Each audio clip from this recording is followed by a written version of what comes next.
नमस्ते। चलिए, आज बात करते हैं एंटी एरिथमिक ड्रग्स की। ये वो दवाएं हैं जो दिल की बिगड़ी हुई धुन को, कह सकते हैं, वापस सुर मिलाती हैं। इनमें से कुछ दवाएं तो बेहद शक्तिशाली हैं और कुछ कुछ तो ऐसी हैं जो दिल को कुछ पलों के लिए रोक भी देती हैं। तो चलिए, इस विश्लेषण में इनके सारे रहस्यों को समझते हैं। तो सवाल ये उठता है कि जब दिल की धड़कन का वो परफेक्ट संगीत बिगड़ जाता है तो असल में होता क्या है। ये सिर्फ एक बेचैनी वाली बात नहीं है। नहीं, ये एक बहुत ही गंभीर इलेक्ट्रिकल समस्या हो सकती है जिसे समझना वाकई में जरूरी है। अच्छा, इसे समझने का सबसे अच्छा तरीका ये है, सोचिए कि एक स्वस्थ दिल एक शानदार ऑर्केस्ट्रा की तरह काम करता है ना? जहां हर धड़कन, हर ताल बिल्कुल सही समय पर होती है। ये एक खूबसूरत, जीवन देने वाली सिम्फनी है। और जब उसी ऑर्केस्ट्रा का कोई साज बेसुरा हो जाए या ताल बिगड़ जाए, बस उसी को हम कहते हैं एरिथमिया। ये असल में दिल के इलेक्ट्रिकल सिस्टम में आई एक गड़बड़ी है, एक ग्लिच, जो धड़कन को बहुत तेज या बहुत धीमा या फिर पूरी तरह से अनियमित कर देती है। तो चलिए अपने पहले खंड में इसी इलेक्ट्रिकल सिम्फनी को थोड़ा और करीब से समझते हैं। आखिर ये दिल का ऑर्केस्ट्रा बेसुरा होता क्यों है और कैसे होता है?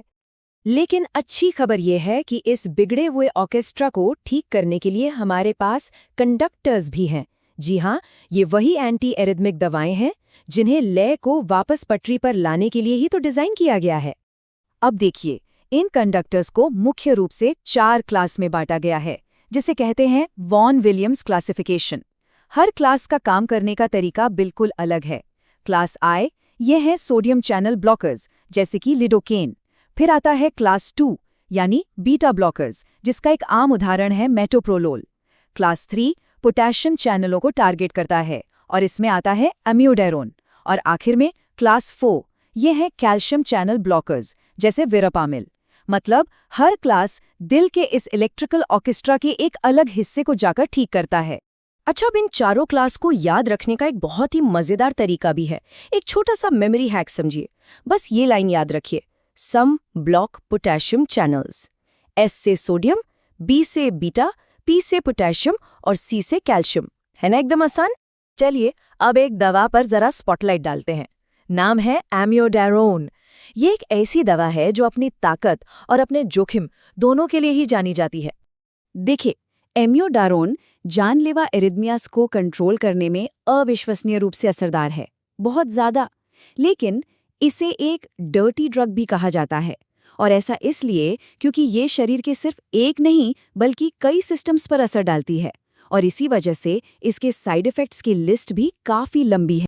ये दवा बिल्कुल एक दोधारी तलवार की तरह है।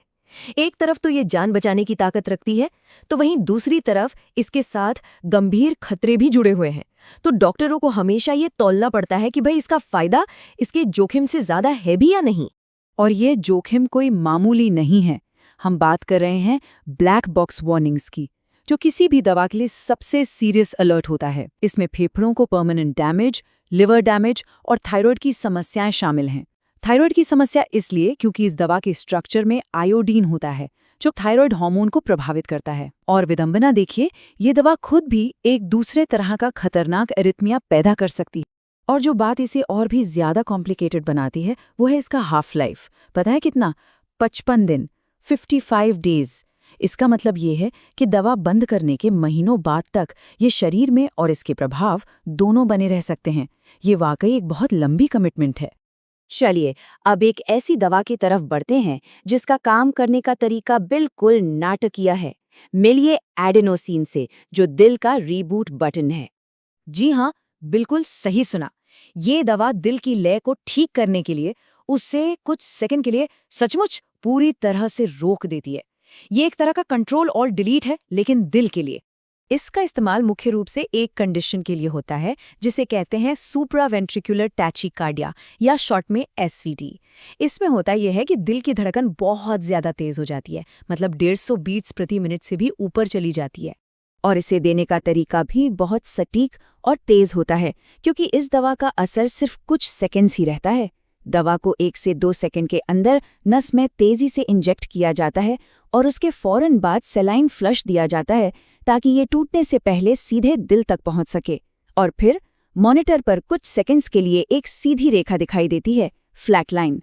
दिल रुक जाता है और मरीज के लिए ये अनुभव बहुत तीव्र होता है।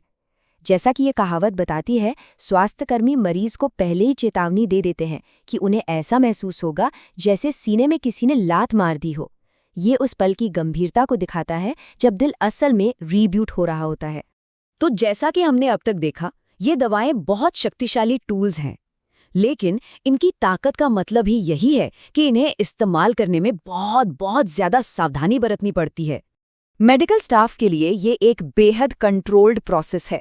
दवा देने से पहले ECG, heart rate, blood pressure, हर चीज की जांच होती है, और दवा देने के बाद उसके बाद भी लगातार मॉनिटरिंग चलती रहती है। ये देखा जाता है कि कहीं हार्ट रेट बहुत ज्यादा गिर तो नहीं रहा या टॉक्सिसिटी का कोई और संकेत तो नहीं दिख रहा। और आखिर में हम इसी बड़े सवाल पर आकर रुकते हैं। ये दवाएं जिंदगी बचाती हैं, इसमें कोई शक नहीं, लेकिन इनके अपने गहरे जोखिम